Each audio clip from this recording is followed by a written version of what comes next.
I'm going to start by reciting a short refuge prayer. I remember one of my teachers said that any practice that begins with refuge then takes us one or two more steps toward Buddhahood. So I'm going to go ahead and recite a short refuge prayer at the beginning. In the Buddha, his teaching, and the order most excellent, we take refuge until enlightenment is reached. Through the merit of generosity and other good deeds, may we attain Buddhahood for the sake of all that lives. In the Buddha, his teaching, and the order most excellent, we take refuge until enlightenment is reached. Through the merit of generosity and other good deeds, may we attain Buddhahood for the sake of all that lives. In the Buddha, his teaching, and the order most excellent, we take refuge until enlightenment is reached.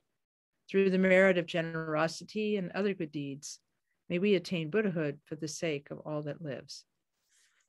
So now I'll go ahead and start reciting the Aspiration of Mahamudra of Definitive Meaning.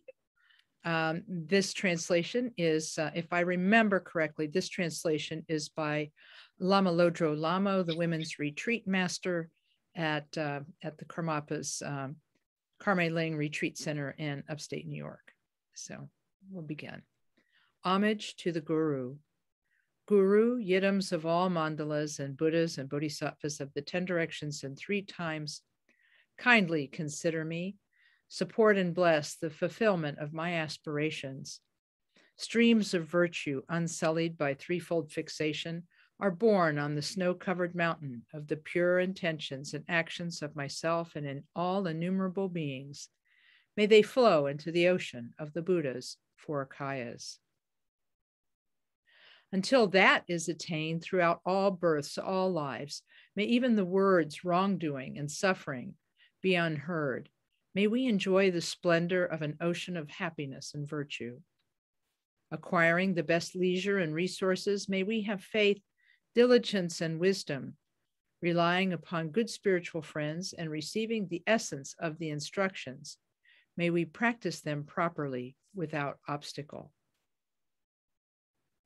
In all our lives, may we practice genuine Dharma. Hearing scripture and reasoning frees from unknowing. Contemplating the instructions conquers the darkness of doubt. The light of meditation clearly reveals the nature as it is. May the brilliance of the 3 wisdoms increase. The ground is the 2 truths, beyond the extremes of eternalism and nihilism. Through the supreme path of the 2 accumulations, beyond the extremes of exaggeration and denial, the fruition, the 2 benefits beyond the extremes of samsara and nirvana is attained. May we encounter Dharma free from error and deviation.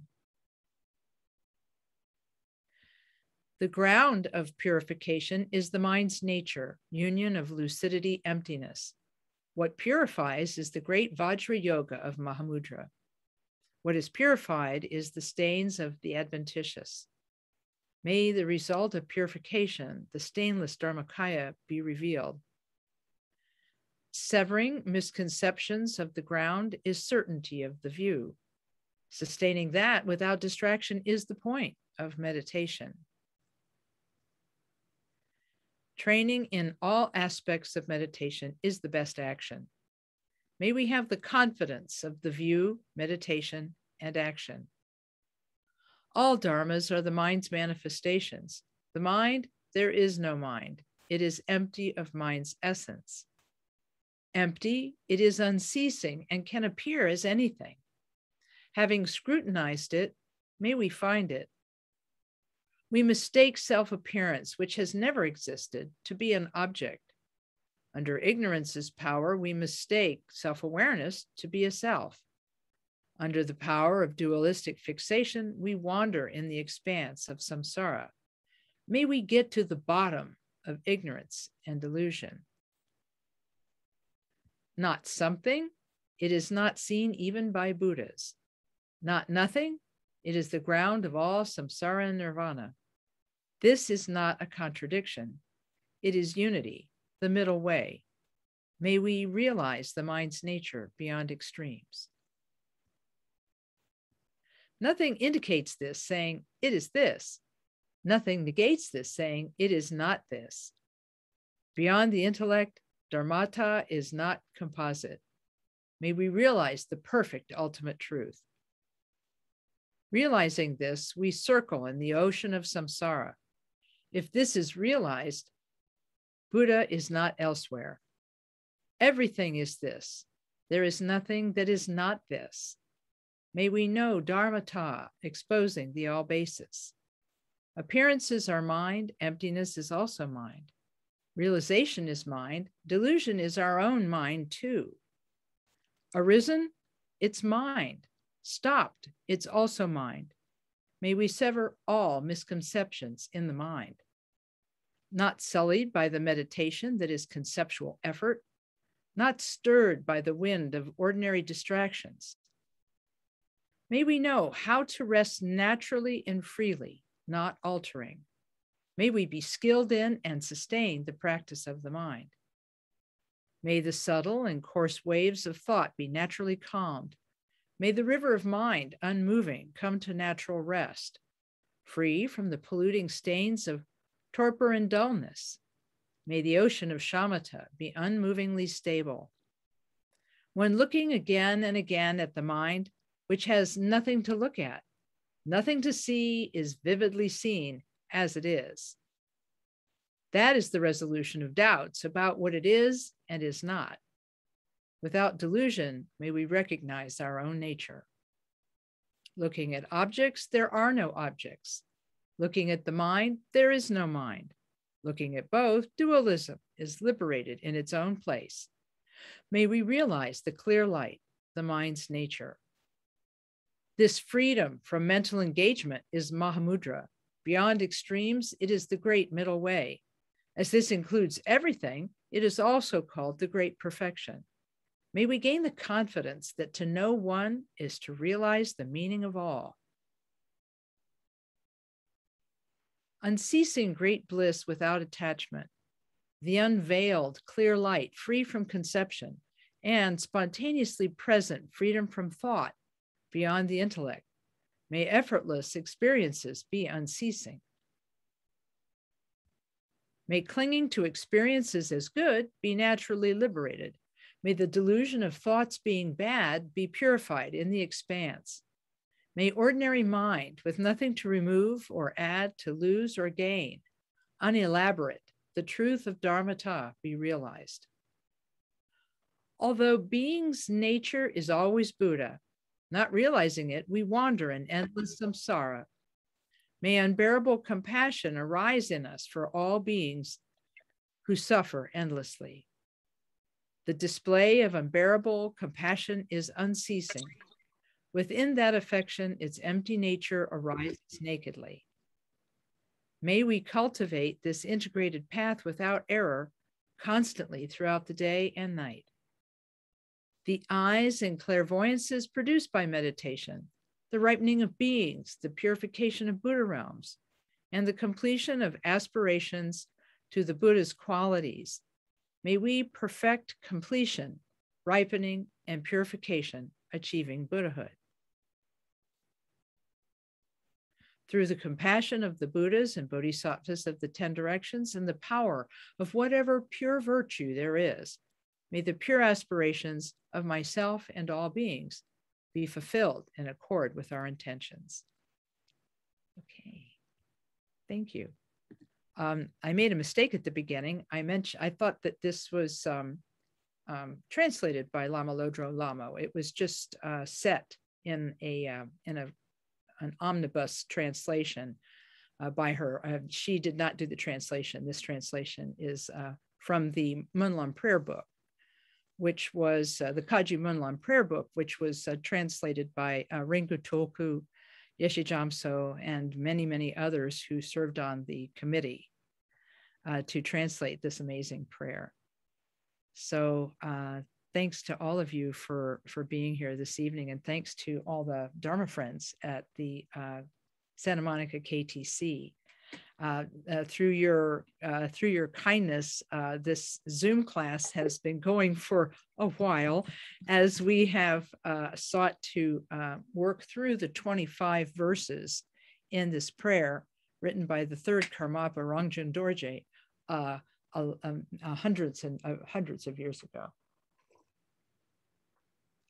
As we've looked at this book, and we've looked at this book by Trungpa Rinpoche, The Aspirational Prayer of Mahamudra, we've seen Trungpa Rinpoche explain to us how this prayer is both an inspiration and a very clear teaching about the path of Mahamudra.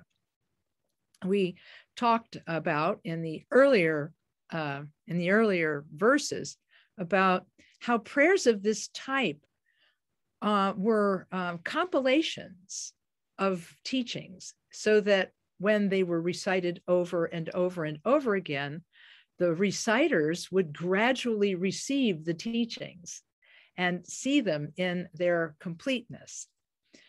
For example, in some of the early verses, the third Karmapa introduces topics that some of his readers would be familiar with, like the topics of view, meditation, and action, and also the basis of purification, means of purification, and what is purified. So all of these teaching frameworks were included in this prayer so that people would see that the third Karmapa was not inventing something, that he was actually quoting the teachings and using the teachings to explain the view, the meditation, and the action of Mahamudra. So that's what we've covered thus far. Now, just in case folks don't have the book with them, I have a link here, and I'm going to put the text on the screen so that folks can see it. We're making really good progress in that.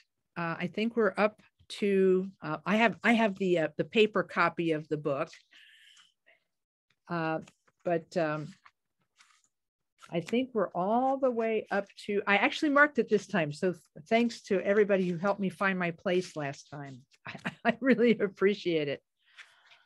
This time we're going to start. I have written down that we're starting on verse 18. Am I close? All right, way to go. All right. I knew if I actually started marking the text, that would help. So I'm going to, pardon me, I don't mean to make you dizzy, but I'm going to spin through some of these to get to verse number 18. But as you know, I will always start with the verse before, which in this case is verse number 17. If you remember in verse 16, let's go all the way back there. They start by teaching the text topic is the teaching of the union of Shamatha and Vipassana, which is the actual practice of Mahamudra. The previous verses have talked about the view of Mahamudra as well as the practices of the preliminaries for Mahamudra. And now the author is getting ready to talk to us about the actual practice of Mahamudra, which is divided into two parts, Shamatha and Vipassana. Shamatha is calm abiding meditation, and Vipassana is higher insight. And so he's going to talk about the union of Shamatha and Vipassana, which for most of us is something that is still a ways off in our Dharma practice. But we are somewhat diligent practitioners of Shamatha. We already know the methods of Shamatha meditation, such as breath awareness meditation and so on. So this development of mindfulness and alertness that happens in the practice of Shamatha is something with which we already have some familiarity.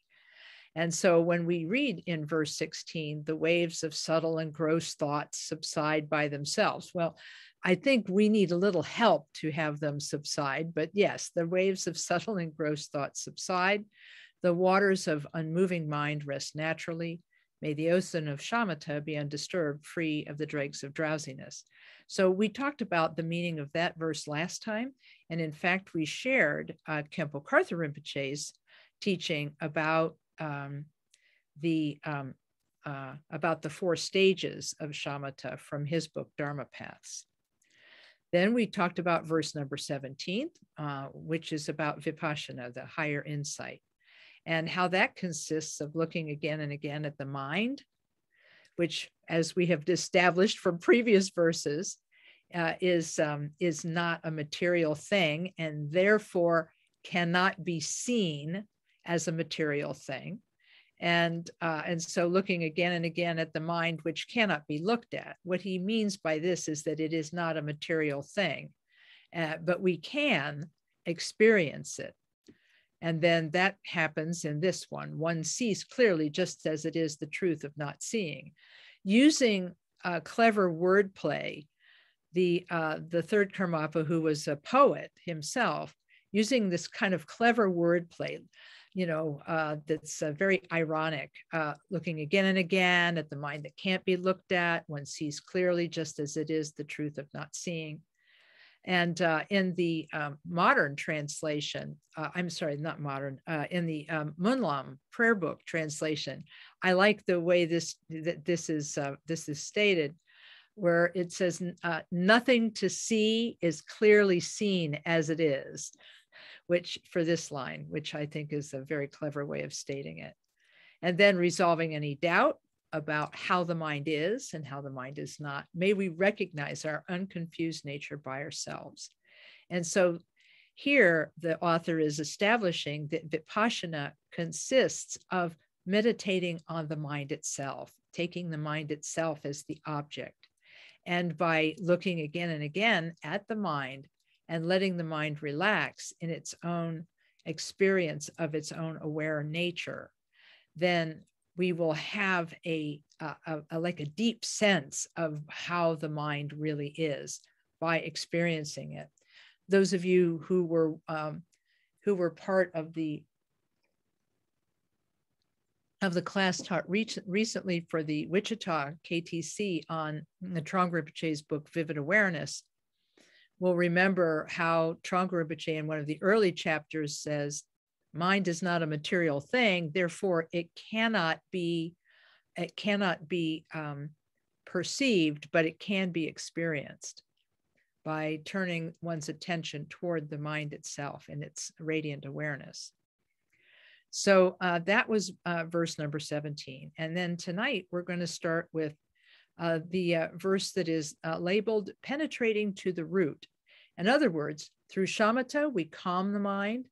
Through Vipassana, we experience the mind, and by using our diligence and our determination to go beyond conceptuality, to go beyond duality, by looking again and again, then we penetrate to the root and understand what mind truly is. Looking at objects, he says, one sees no objects, but just mind. Looking at mind, there is no mind. It is empty of nature. Looking at both, clinging to duality is self-liberated. May we realize the true nature of luminous mind.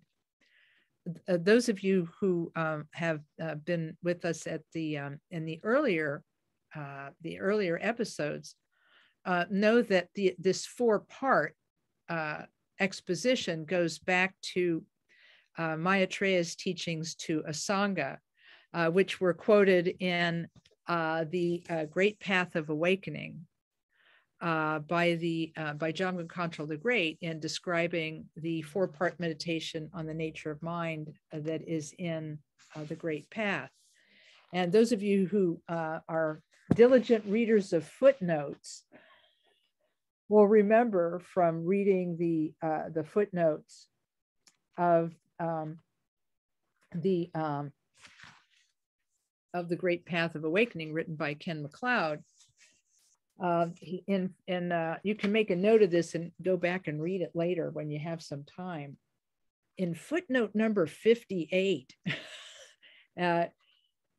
Ken MacLeod talks about the basis of everything, the alaya, our basic nature, and how he says this term is used in reference to the eighth consciousness, but here refers to mind as it is in itself, when none of the confusion and constructions of samsara are present.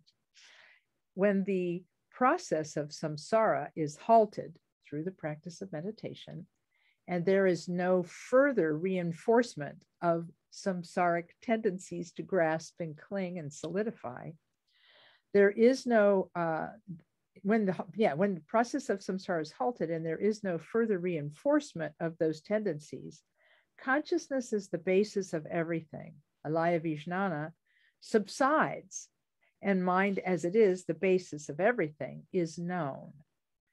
And so I wanted to make a note of this footnote so that you could go back and reread it and get an understanding of how mind is described in the Mahayana literature, such as Great Path. So what he says next is, he says the previous instructions, this is footnote number 58 again, the previous instructions that were given in Great Path have outlined a pattern of analysis that leads the meditator to an understanding of the nature of mind.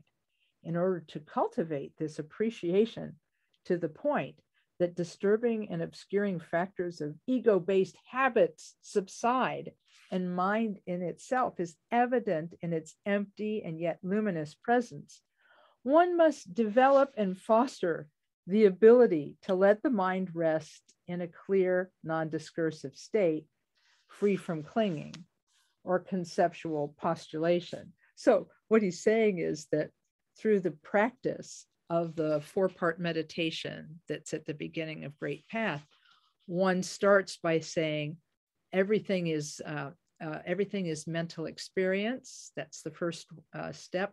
The second step is, I think the first slogan is look at all experience as a dream. That's step one. The second one is look at the nature of unborn awareness.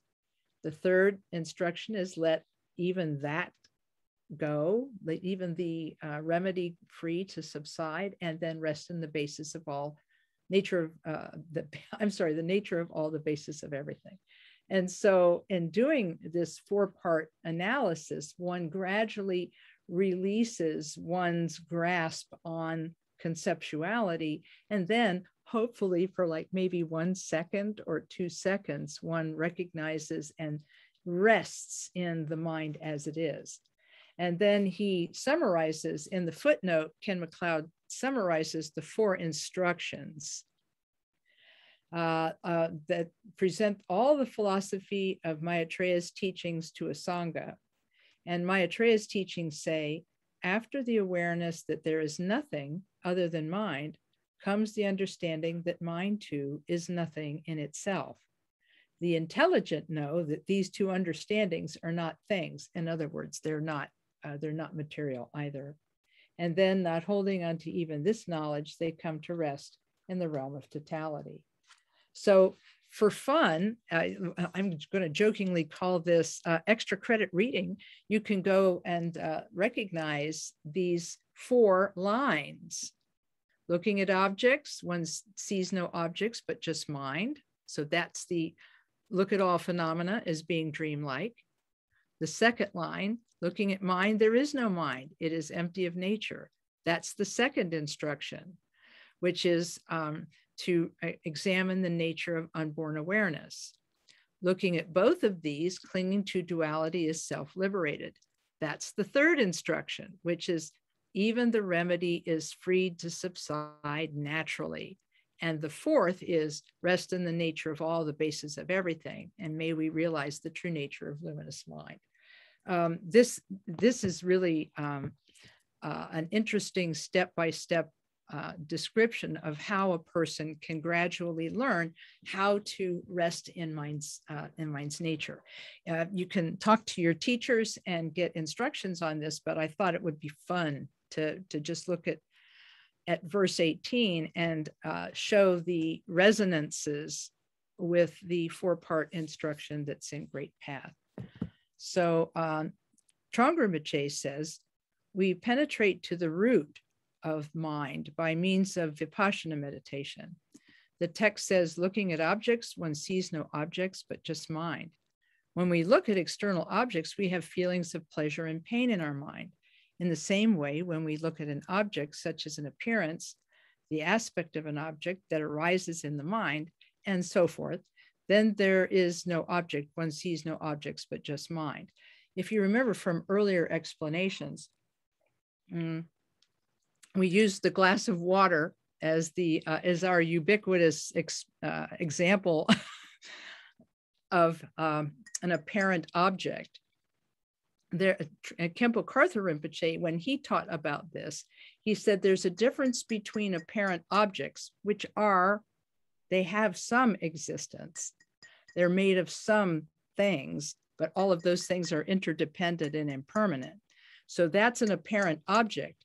But the appearance and experience of that object that happens in my mind is called an appearance. And it is not material. There is no material glass of water in my mind. And, but I have an experience of this. So when we consider how this process unfolds, and we recognize that what is arising in our mind at all times is a mental experience. I mean, I know that when we dream, we know that's a mental experience. And when we use our imagination to visualize things, that's a mental experience. But even our waking experience is said to be mental. So beginning to understand this, we can begin to understand how our mind creates our experience. And then looking at the nature of that mind, we don't see a color. The mind has no color. The mind has no shape. The mind has no beginning, and the mind has no end. And by gradually considering these, we can then come to an understanding of what mind is, which he describes later as being empty luminosity. Let's see here. Looking at the mind, there is no mind. It's empty of nature. If one looks at an external object, that object is mind. With respect to the oral instructions of our Kagyu lineage, Trungpa Rinpoche says, it is said, appearance is mind. Secondly, the text says, looking at mind, there is no mind. It is empty of nature. In other words, the mind doesn't have a color, doesn't have a shape. It's not material. When we look at mind, we realize that the true nature of mind is nothing like we thought it was, but that mind is empty of all of those materialities. Then he says, when we look at external objects in inner mind, there is clinging to dualities such that we think there are objects out there and there is me in here. However, when the text says the clinging to duality is self-liberated, what he's saying here is in the Hinayana, this true nature is said to be the egolessness of self. The mind doesn't exist by its very essence within the mind. Within the mind, there is no ego. In other words, there's no materiality to it. You can't look at the ego as having a color, a shape, a location, a beginning or end, and so on. And there is nothing for us to refer to that is material.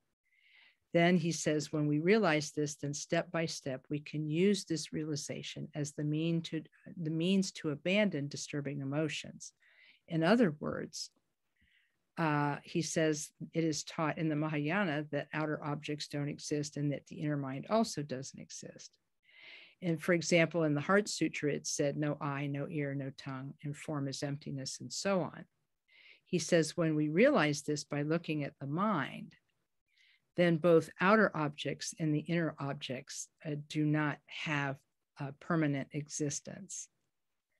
And so what he's saying here is, then he goes on to talk about how the Kajupas give instructions. They teach these 4 levels. First, they say that appearance is mind. Is any of this sounding familiar? Footnote number 58. This establishes that all phenomena are mind. Secondly, they say the mind is empty. Third, they say this emptiness is spontaneous presence. This emptiness is not voidness, like something dead, but is spontaneously present. Everything is able to arise. Mind's emptiness doesn't stop experience from happening. And so he says, finally, they say that spontaneous and present is pointed out as self-liberated. What this means is that when we hold on to any mental experience, grasp it, cling to it, solidify it, then it is an obscuring factor. It will obscure our potential to recognize mind's nature. But if we are able to let go of grasping, the thoughts will sometimes disappear by themselves. This is written again by Jamgon Khantrul the Great in his description of the teachings of Serlingpa at the end of this book. This is the 2005 edition. And on page 51, he talks about this by quoting Serlingpa: "Turn error right around and look right in, relax completely and rest comfortably. Not being held, they will go freely." And then after quoting Serlingpa, then Jamgon Khantrul makes a comment that's a pretty powerful statement. He says, if you follow any thought or emotion, major or minor, and let your mind wander outward, your work is in error and you're no different from an ordinary person, meaning a person who doesn't have Dharma. Turn your attention right in and look right at your mind. When you look at it, nothing is seen. Relax completely, let everything go, and rest in that state of emptiness. Now remember, this will only last for a few seconds before our tendency to cling will bring up more grasping and more clinging. But he says, relax completely, let everything go, and rest in that state of emptiness. No matter how many thoughts or emotions there are, when they aren't held, when we don't hold them, reify them, cling to them, when they aren't held, they go freely on their own and become the accumulation of pristine wisdom. This instruction is the essence of meditation on ultimate bodhicitta. And so self-liberation occurs when we behold mind's manifestation, but don't cling to it. When we let it go, it will disappear. And when it disappears, we then are able to see this aware state of mind and rest in it as it is.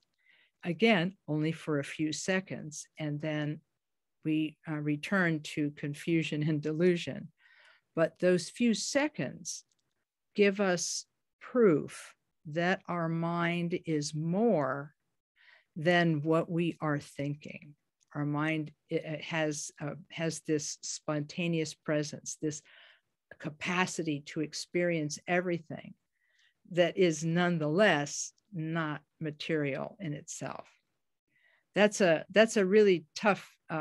That's a little bit of a tough concept to explain. So we may have to come back to it next week and revisit it and see what you think about it then. Let's see, I think we'll have to stop here for a minute and see how you're doing. What time is it? Oh, we're doing well. We can also get number 19 done today. We're getting closer to the 25th verse and the end and the end of the book. But if you have questions or you can write your questions in chat, or you can unmute your microphone and ask whatever question you have. Yes. Yes. Ani? Yeah, yes, I didn't know if I was the only one. Could I bother you to write down Ken MacLeod's book? And then I think there was another Yeah. book you mentioned, if you Yeah. wouldn't mind putting it on chat. Yeah, I can definitely put it on chat. Thank you. Yeah, the book that I quote from frequently is called The Great Path of Awakening. And the author of the book, it's translated by Ken MacLeod, but the author of the book is Jamgon Khantrul.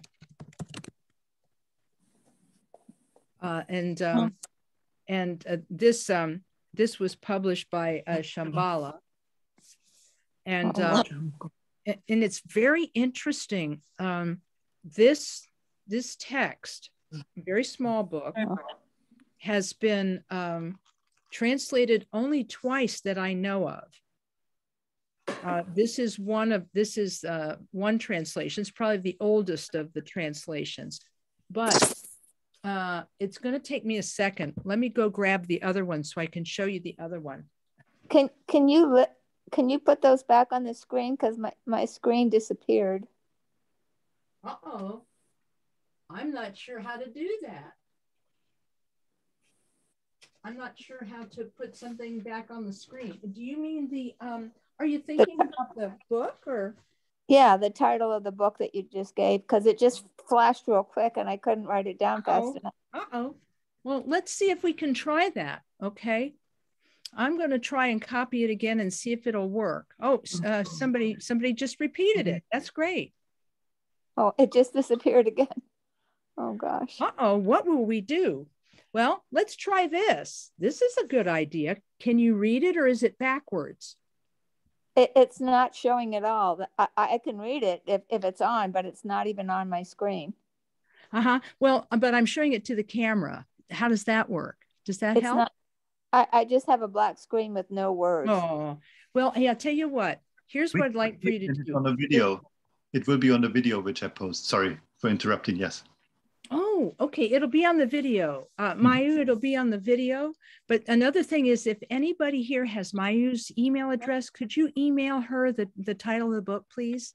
Yes. That'd be super. Okay, Max has got you covered, Mayu. Thank you for no problem. Helping me get out of samsara. Hey, I tell you what, we're all here to help each other.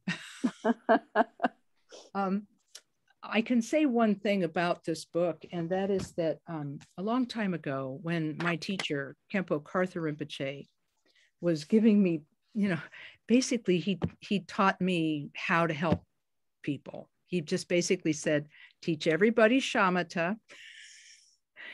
And after they learn Shamatha, then teach them Tonglen. And after they learn and he said, but you can teach them Chenrezi mantra anytime. It's not going to hurt anybody and it will help them. But then he said, but when you teach Tonglen, he said, do teach them the great path of awakening. He said, because I like the way he put it. He said, when you teach from Jamgon Khantrul's book, he said, you can't make a mistake. Which really tickled me, because I'm not a scholar, and I don't have a degree in Buddhism or anything, but I read this book like 10 or 20 or 30 times. And the footnotes, I've got even the footnotes partially memorized. I've only studied like a few books, and this one has really made a big difference for me, because it's all about how to transform our confusion into wisdom, and how to transform our confusion into loving compassion. That's ultimate bodhicitta, wisdom, relative bodhicitta, love and compassion. And even in the beginning of the book, Jamgon Khantrul says, true ultimate bodhicitta will not arise in the course of experience of beginners. That's us. But love and compassion, relative bodhicitta, will definitely arise if you train in it. And if you train in loving kindness and compassion, then gradually ultimate bodhicitta will arise for the practitioner. And I'm banking on that, because because I can't say that I truly understand the teachings on ultimate bodhicitta, but you know, it's a start. Now, I'm very sorry, Ani. I didn't let you finish your question. I took off on a tangent. Did I get it? That's it. I love your tangents. Okay. Did you? Mainstream teachings. Yes. No, that was it. I think there was a second book you were mentioning. Oh, yes. The second book is Dzigar Kongtrul's Intelligent Heart. And again, I'll show it to the camera. So Mayu, you can get this, and Max will send this to you also. The Intelligent Heart, it says by Dzigar Kongtrul. And I don't know if he himself, translated this, or I haven't looked at it enough to know for sure. But there's another translation of the 59 mind training slogans in the back. And I'm really grateful for this, because the more translations exist, the easier it is to compare and to understand things a little more deeply. So anyway. I can't see you at all, Lama Kathy. I still just have a... I know. I wish I could understand how all of our tablets and laptops work, but I can't. So what we're going to do is that Max is going to send you an email after the class with the titles of these books and the authors, and that should help you. Okay? Okay, I hope it's okay, Mayu. Okay. So yeah, it's the best we can do. Samsara, you know. If things aren't working exactly right, then it's very hard. But I hope you can get that email, and then you'll be able to read about the books. Any other questions or curiosities? And you can just ask, because I won't necessarily be able to see you raising your hand. Yes, I have a question, Lama Kathy. Yes, Barbara. Yes.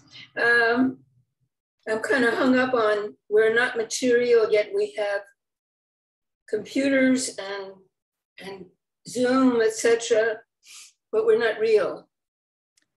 Yeah, that is kind of a tough nut, isn't it? Yes. Here's what helps me. Here's what helps me. I'll just kind of tell you what helps me. Yes, all of this is here. I mean, really. And the way Khenpo Karthar Rinpoche would speak about it, he would say, well, of course, there is relative existence, of course. But ultimately, things don't exist in exactly the way we think they do. I'm going to use some silly examples, okay? So things really are here. We really did invent the internet as human beings. We invented the internet, and we have all of these things. But what the Buddha was trying to tell us was that even these amazing material things are impermanent, okay? They're impermanent, and they're actually interdependent. So what this means is that they are not solid, meaning they are not forever real and unchanging. They're always changing, always in flux. If you had a scientist talk to you about any material thing, let's get our glass of water again, they would say that some of this is empty space, and that actually there's electrons whizzing around in here. So it exists, but not in the way we think it does. Does that help? No. No? Okay. Well, you know what? Maybe I shouldn't even think about it. Hey, I tell you what, Barbara, let's, Ani has something to say. Let's go for it, Ani. Okay. After, I'm definitely not pretending that I know the answer or anything of the sort, Barbara. Okay. But after several teachings by Lama Kathy, and then me going, well, all right, what the bleep, bleep, bleep is going on here? I it just occurred to me that, you know how if you watch a spy movie, you think you know what's happening, but behind the scenes, there's all kinds of other things happening that you don't know, etc. So I think this life, this reality, Lama, Kathy, me, you, we are in a dream of some sort. This is the way my mind has reconciled it. Just as when I am dreaming a dream, in my dream, I feel everything is quite real. I don't have the awareness that I am dreaming yet.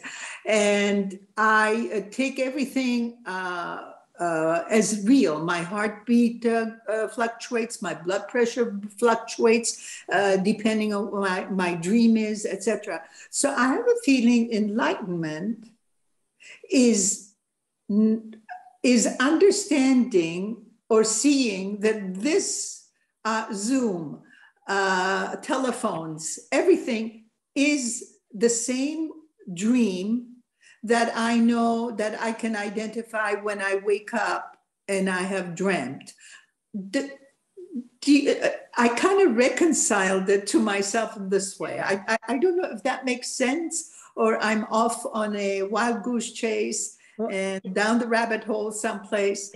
But I think that they're trying to explain, it's like somebody in my dream trying to explain to me in my dream that I am dreaming. Mm-hmm. And that it just, I don't have the enlightenment to be able to understand in my dream that I am dreaming.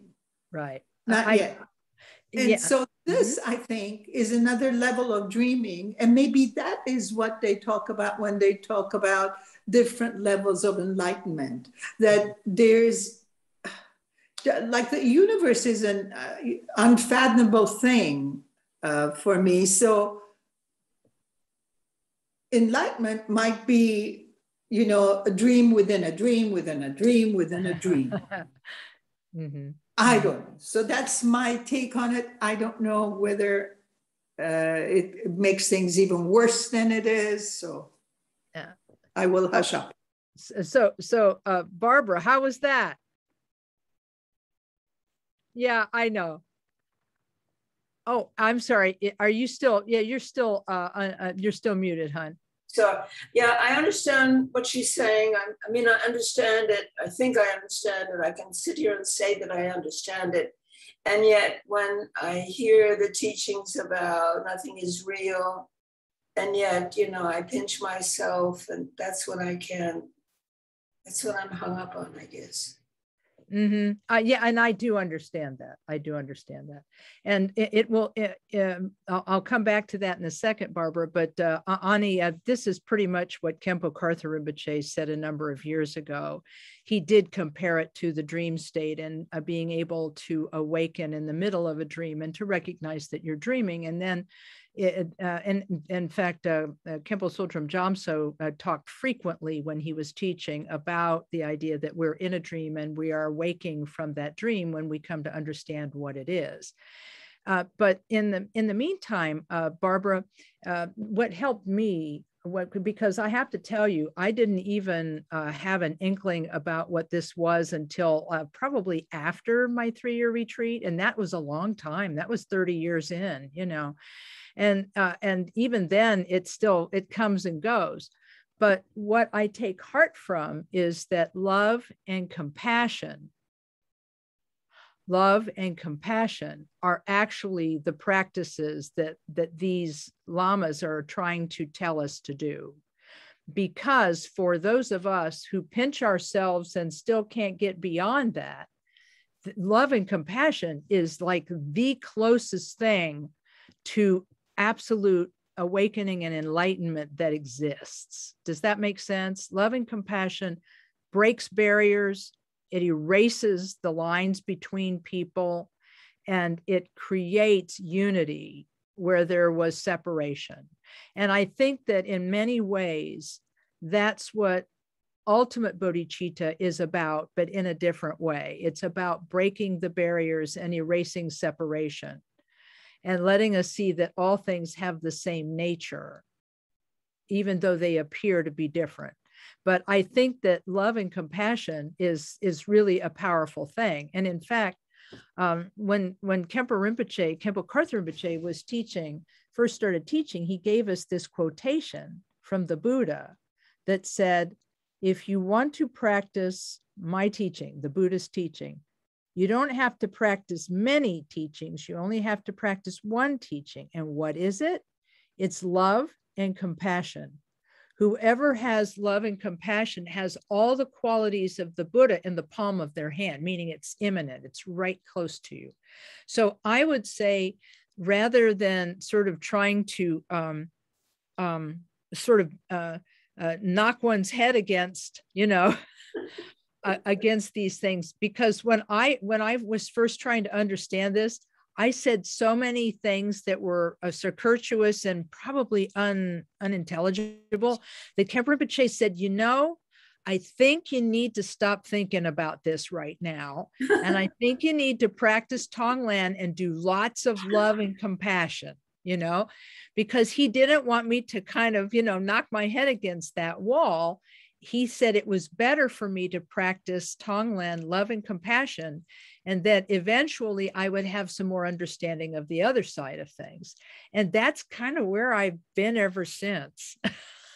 The only reason that I even take a shot at this text is because this teaching by Trungpa Rinpoche is so precious that I would love for people to read this prayer again and again and again and gain what they can gain from it as a blessing. And then I'm sure that the masters have taught this many times. And so reading Trungpa Rinpoche's explanation might help us to see why love is the only thing that works in this world that is so confusing and that is so full of contradiction.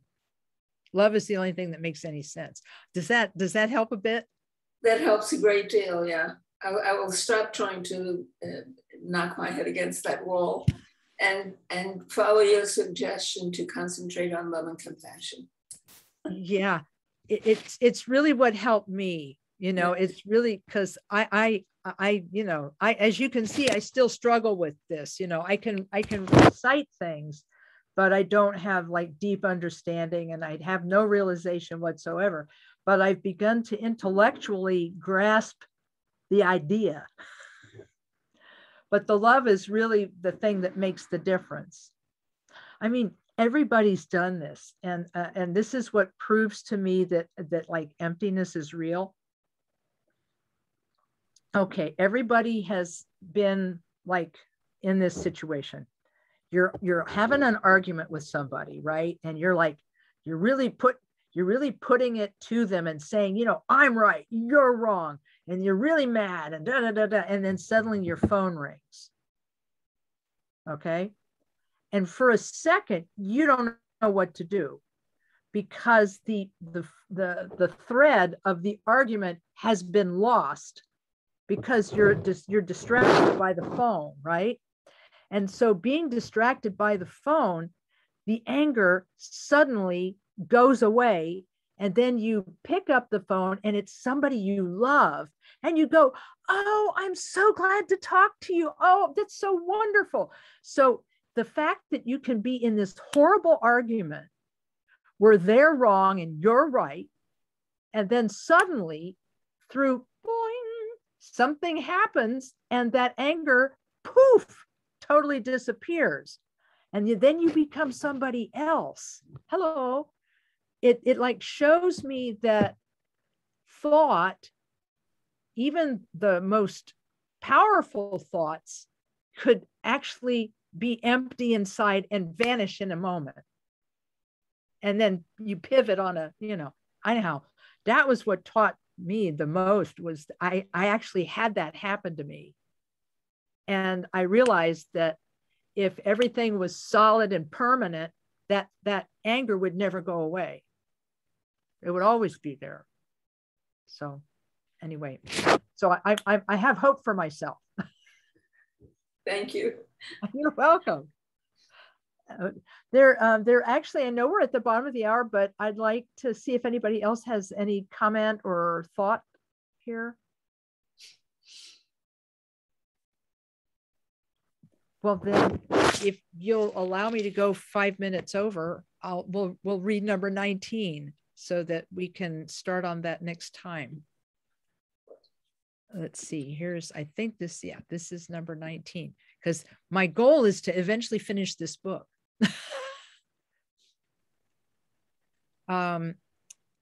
So verse number 19 is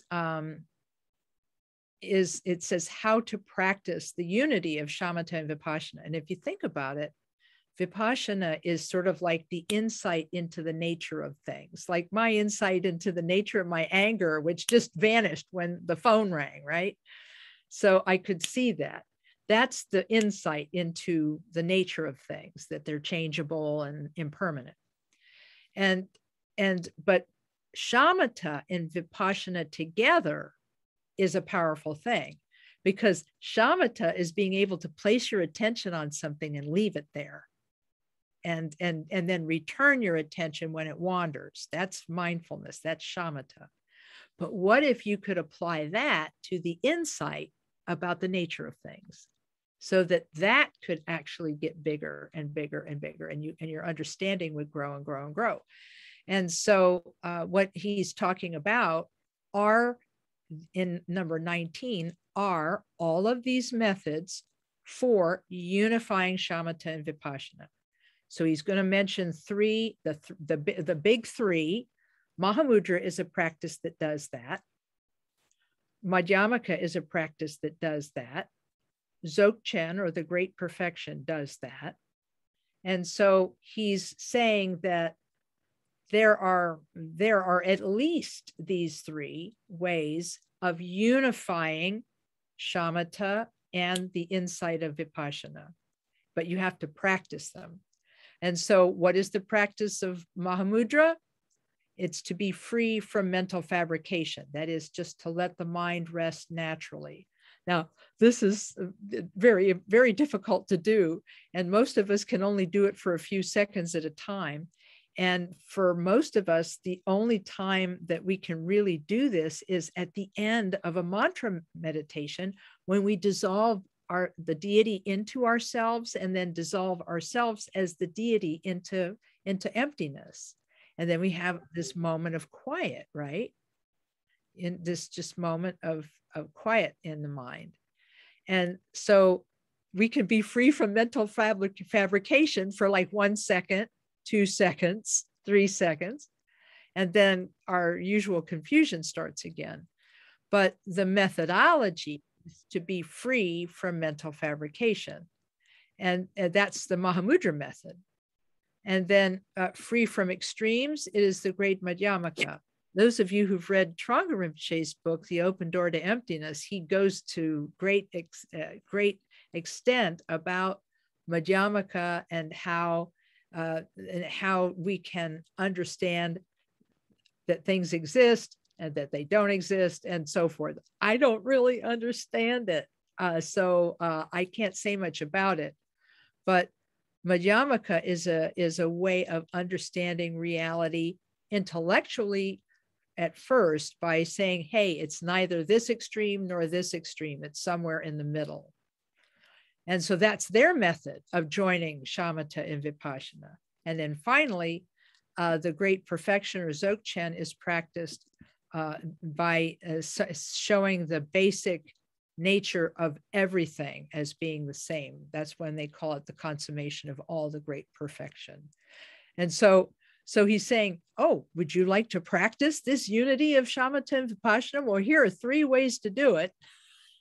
And then he says in the final, may we have the confidence that understanding one realizes all. So in other words, you don't have to try to practice everything. You just have to practice one that works.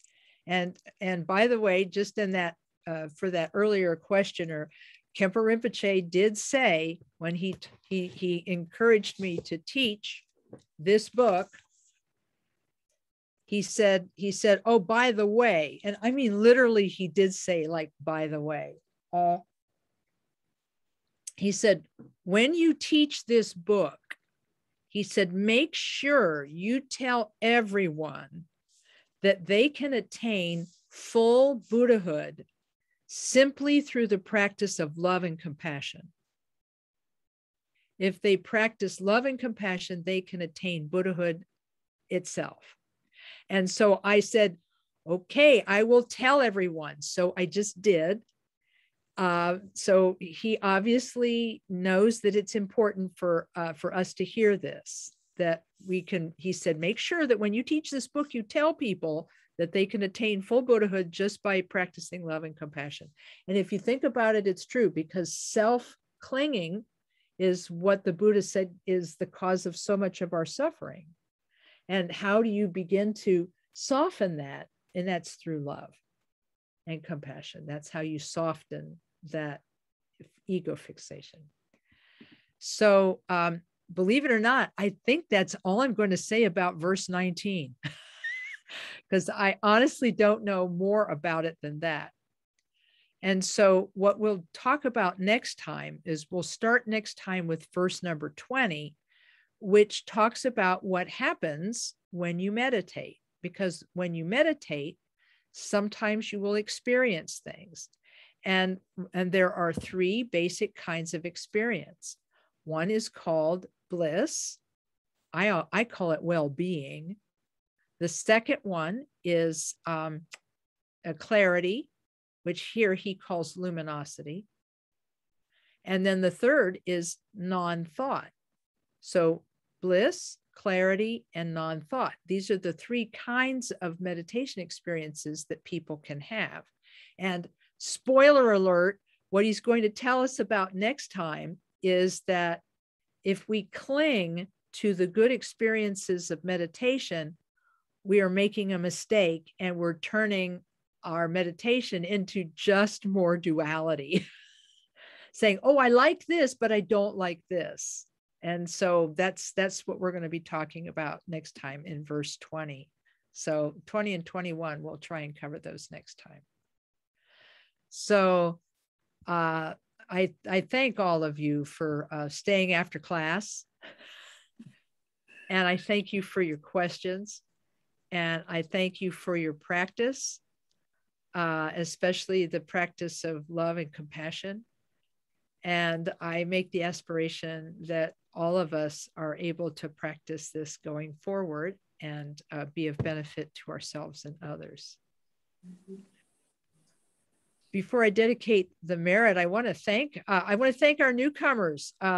So I see Olga, and I didn't catch my other visitor's name. Yeah, can you?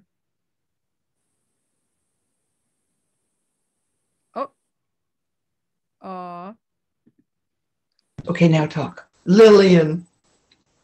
Thank you, Lillian and Olga. Thank you so much for being here. You're so very glad to be here. It was wonderful. Thank you. Lama Kathy, I really felt very touched when you said about the love and compassion, I must say, and thank you very much. Yeah, I'm I have to tell you, we have lived in the time of giants, have we not? Yes. I mean, that we were alive at the same time as Trungpa Rinpoche, Khenpo Rinpoche, Shamatha. I mean, wow, right? That this happened.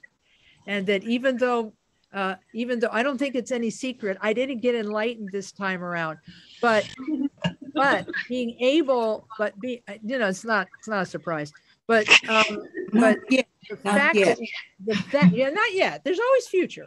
But the fact that they were so kind to us and gave us so much, and it's mind-boggling. So thank you for. Yeah, very nice to find this. Oh, very good.